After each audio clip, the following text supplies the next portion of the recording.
Bismillahirrahmanirrahim. Assalamualaikum warahmatullahi wabarakatuh. Okey, salam sejahtera dan salam penuh kasih sayang kepada semua rakan serta follower di page FTR Bidadari Solution. Okey, apa khabar anda semua hari ini? Okey, Solehah doakan agar semuanya dalam keadaan sihat walafiat, sentiasa diberikan kemudahan dan juga kelancaran dalam setiap urusan yang kalian lakukan pada hari ini. InsyaAllah dipermudahkan oleh Allah Subhanahu Wa Taala. Okey, hari ini merupakan sharing ilmu daripada Solehah. Tajuk yang ke-94 pada sesi tahun 2021 ini, Alhamdulillah.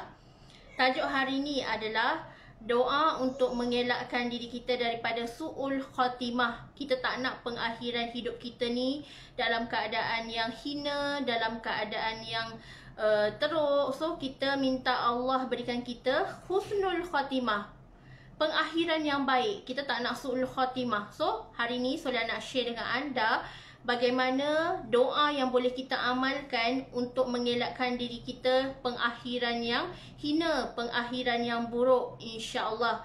Okey, sebelum tu sama-sama sharekan dan kongsikan Soleh punya link page live pada hari ini supaya lebih ramai orang yang akan dapat manfaat daripada perkongsian ilmu yang berkat, insya-Allah. Okey, thank you yang sudi sharekan. Alhamdulillah. Hai Liana, hai Kak Baya, Alhamdulillah bersama-sama dengan majlis ilmu pada petang ini. Alhamdulillah. Okey, sebelum tu jom sama-sama kita berselawat dan juga berdoa dahulu. Semoga Allah memberkati majlis ilmu kita pada petang ini, insya-Allah. Allahumma salli ala Sayyidina Muhammad wa ala alihi Muhammad. Allahumma salli ala Sayyidina Muhammad wa ala alihi Muhammad. Allahumma salli ala Sayyidina Muhammad wa ala alihi Muhammad. Bismillahirrahmanirrahim. Allahumma aftah alaina hikmataka wa anshur alaina min khazaini rahmatika ya arhamar rahimin. Rabbi shrah li sadri wa yassir li amri wahlul 'uqdatan min lisani yafqahu qawli. Amin ya Allah ya Mujib. Waalaikumsalam Liana, Kak Ba'iyah, Angga Masyita. Okey, alhamdulillah. Tajuk kita pada petang ini adalah doa untuk mengelakkan kita daripada su'ul khatimah. Semoga Allah berikan kita husnul khatimah, pengakhiran yang baik. Kita tak nak pengakhiran yang buruk, kita tak nak pengakhiran yang hina. Minta doa banyak-banyak dengan Allah waktu kita ada hayat dekat dunia ni. Gunakan semaksimalnya peluang dan ruang yang Allah berikan saat ini. Berdoa banyak-banyak, tadah tangan dengan penuh kekhusyukan, minta doa dengan Allah Subhanahu Wa Taala. So petang ni Soleh nak share dengan anda semua apakah doa yang boleh kita amalkan untuk mengelakkan diri kita pengakhiran yang buruk, iaitu su'ul khatimah. Kita boleh amalkan doa ni, insya-Allah. Bismillahirrahmanirrahim.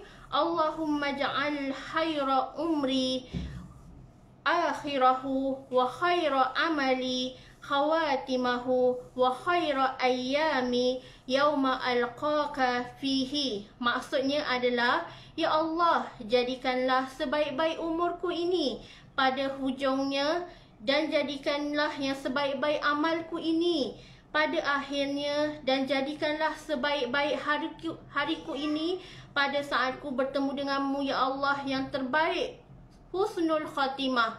So ini adalah hadis riwayat daripada Ibnu Sunni. Hendaklah kita amalkan. Kalau kita tak hafal dalam bahasa Arab, kita boleh baca dalam bahasa Melayu. Ya Allah, jadikanlah sebaik-baik umurku ni pada hujungnya sebaik-baiknya, dan pada amalku, perbuatanku ini penghujungnya yang baik-baik belaka. Sesungguhnya kita nak beroleh husnul khatimah. Kita tak nak pengakhiran hidup kita berakhir dengan keadaan hina. Kita tak nak pengakhiran hidup kita berakhir dengan keadaan yang buruk. So peluang yang ada ni, sama-sama kita muhasabah diri kita, betulkan diri kita, insya-Allah. Kita minta doa banyak-banyak dengan Allah. Ya Allah, berikanlah aku husnul khatimah. Jauhilah aku daripada su'ul khatimah. Su'ul tu maksudnya pengakhiran yang buruk. Kita tak nak pengakhiran yang buruk. Sebolehnya kita semua nak pengakhiran yang baik-baik belaka. Kita nak pengakhiran yang mulia. Dengan syarat waktu hayat kita ni, kalau kita nak hidup kita dalam pengakhiran yang mulia, kita kena jaga istiqamah ibadah kita waktu hayat kita ni.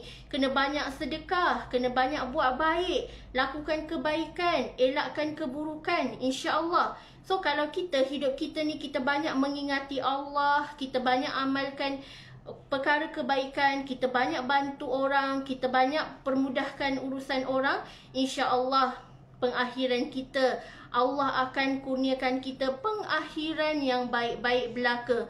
Kita minta doa dengan Allah, ya Allah jauhilah aku daripada pengakhiran yang hina. Ya Allah jauhilah diriku daripada pengakhiran yang buruk. Ya Allah kurniakanlah aku husnul khatimah, pengakhiran yang mulia, pengakhiran yang baik-baik belaka, insya-Allah. So antara perkara yang kita boleh lakukan waktu hayat kita ni, kalau kita nak beroleh husnul khatimah, pengakhiran yang baik, macam saya share tadi, banyakkan sedekah, jaga hubungan kita dengan keramat hidup, jangan sakitkan hati suami, jangan sakitkan hati isteri, jangan sakitkan hati keramat hidup kita, ibu bapa di kampung. Jadilah anak yang solehah, jadilah anak yang soleh, jadilah anak yang berbakti kepada kedua ibu bapa kita. Jangan sakitkan hati mereka. Selagi mereka ni masih hidup, kita gembirakan mereka, balas jasa mereka, balas pengorbanan mereka membesarkan kita sehingga kita berjaya hari ni. Sebenarnya adalah asbab daripada doa barakah daripada kedua ibu bapa kita. Jangan kita jadi seperti kacang yang lupakan kulit. Balas jasa pengorbanan mereka, susah payah mereka mendidik kita, membanting tulang 4 kerat, susah payah mereka berpanas, berhujan, semata-mata nak mencari rezeki. Jangan kita lupa tu. Jangan kita lupa kesusahan ibu bapa kita. Jangan kita lupa segala pengorbanan orang yang telah banyak berjasa dalam hidup kita. Balas jasa mereka, doakan mereka, kurniakan mereka, minta doa dengan Allah, ya Allah kurniakan mereka umur yang panjang, kesihatan yang baik, insya-Allah. Kerana doa daripada anak soleh-solehah inilah yang akan mengalir pahala yang berpanjangan, insya-Allah. So jangan kita jadi anak derhaka, jadilah anak soleh dan solehah. Kerana anak soleh dan solehah ni pengakhirannya pasti pengakhiran yang baik. Contohi daripada kisah sebagaimana seorang anak menjaga ibu bapanya yang berupa khinzir. Kerana Allah telah mentakdirkan pengakhiran ibu bapanya sebegitu. Namun kasih sayang seorang anak ni tak berbelah bahagi, sentiasa menjaga ibu bapanya walaupun ibu bapanya dah bertukar rupa, bukan manusia, berupa khinzir. Kita teladani dan contohi sebagaimana anak yang soleh dan solehah ni, apabila dia menjaga barakah kedua ibu bapanya, insya-Allah balasan syurga adalah menanti di akhirat kelak, insya-Allah. So antara lagi perkara yang kita boleh lakukan adalah kita kena banyakkan menuntut ilmu. Sewaktu hayat kita ni, kalau kita tak berkira-kira untuk menuntut ilmu, kita sentiasa rendahkan hati kita nak belajar, tak nak sombong dengan ilmu, waktu hayat kita ni lah kita belajar. Contohlah, kalau hidup kita ni kita masih belum pandai baca Al-Quran, kita belajar baca Al-Quran. Kita belum pandai lagi belajar tajwid, kita belajar tajwid. InsyaAllah, umur ni bukan penghalang.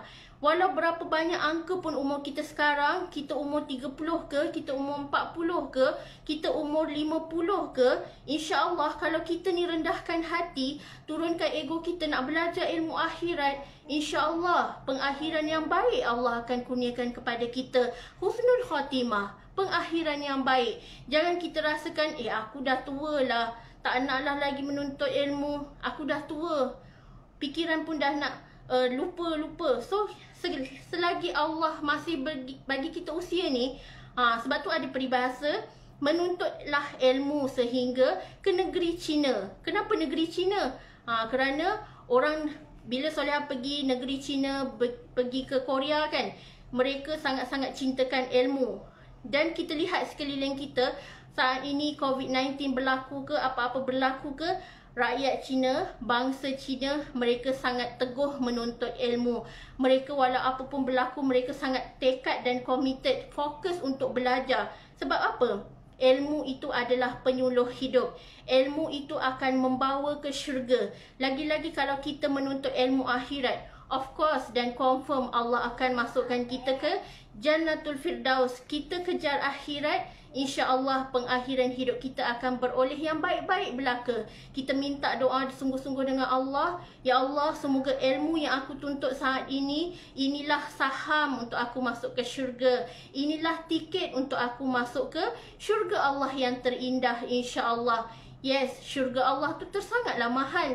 Tetapi bukan perkara mustahil untuk kita sama-sama untuk rebut masuk ke dalam syurga Allah, asalkan kita berjaya buka pintu syurga dengan kesabaran, dengan redha daripada Allah Subhanahu Wa Taala. Insya-Allah akan melayakkan kita ke syurga Allah Subhanahu Wa Taala. Cakaplah yang baik-baik, dengarlah yang baik-baik, doalah yang baik-baik, kerana Allah itu maha mengkabulkan doa.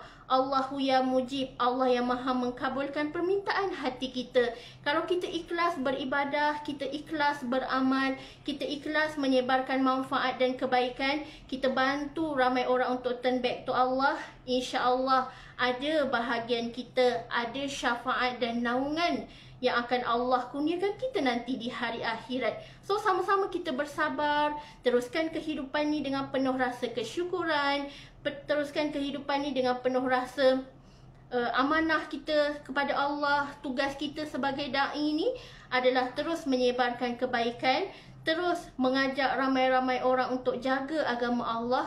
Insya-Allah Islam itu akan berkembang pesat ke seluruh dunia, insya-Allah. Waalaikumsalam. Hai Umi Afan Kalisha Umairah. Orang yang sentiasa follow Solehah punya live hari-hari. Okay, thank you. Thank you sangat sebab hargai dan sentiasa bersama untuk menuntut ilmu. Majlis-majlis ilmu pada petang ini, insya-Allah. Dan akhir sekali, apa yang Solehah nak highlight kepada anda semua, kita pengakhiran kita tak tahu macam mana. Tetapi kita sebenarnya boleh berusaha. Berusaha untuk doa, panjatkan kesyukuran kita kepada Allah, doa kepada Allah, ya Allah, kurniakanlah aku hidayah, berikanlah aku hidayah. Minta doa dengan Allah, ya Allah, kekalkanlah hidayah dalam dirinya. Dalam diri kita semua ni, kita minta Allah kekalkan hidayah. Kita doa dengan Allah, Rabbana la tuzigh qulubana ba'da iz hadaitana wa hab lana min ladunka rahmah innaka antal wahhab. Insya-Allah kalau kita doa kekal hidayah, insya-Allah Allah akan kurniakan kita hidayah. Dan kita minta doa dengan Allah, ya Allah, jangan bolak-balikkan hatiku. Sekarang ni Allah beri hidayah kepada kita, kita bersyukur. Dan kita tingkatkan amal ibadah kita, dan kita minta doa yang tak putus-putus kepada Allah. Ya Allah, jangan bolak-balikkan hatiku ni, ya Allah. Ya Allah, jangan sampai iman ni semakin berkurang, semakin menurun, semakin berkurang. Kita tak nak. Tetapi biarlah iman ni makin bercambah, makin berkembang, makin tersebar kasih sayang kita hanyalah untuk mengharapkan redha daripada Allah Subhanahu Wa Taala. Banyakkan sangkaan baik kita kepada Allah, insya-Allah. Dengan sangkaan baik akan mendatangkan perkara kebaikan kepada kita, insya-Allah. Dan akhir sekali, Solehah doakan agar kita semua sama-sama masuk ke syurga Allah, terpilih masuk ke syurga Allah, insya-Allah. Sama-sama kita muhasabah diri dan sentiasa improve diri kita untuk menjadi kesayangan Allah nanti di hari akhirat. Dan kita minta doa restu daripada keramat hidup kita, tarik tangan kita. Sebab suami, syurga kita terletak di telapak kaki seorang suami, dan syurga seorang anak terletak di bawah telapak kaki seorang ibu. Sebab tu, anak jangan derhaka kepada ibu bapa, isteri jangan derhaka kepada seorang suami. Selagi tak menyalahi kesalahan hukum Islam, selagi itulah kita patuh pada perintah suami kita. Selagi itulah kita kena patuh perintah ibu bapa kita, insya-Allah, kerana di sisi mereka ada syurga buat kita, insya-Allah. Okey, wabillahi taufiq wal hidayah. Wassalamualaikum warahmatullahi wabarakatuh.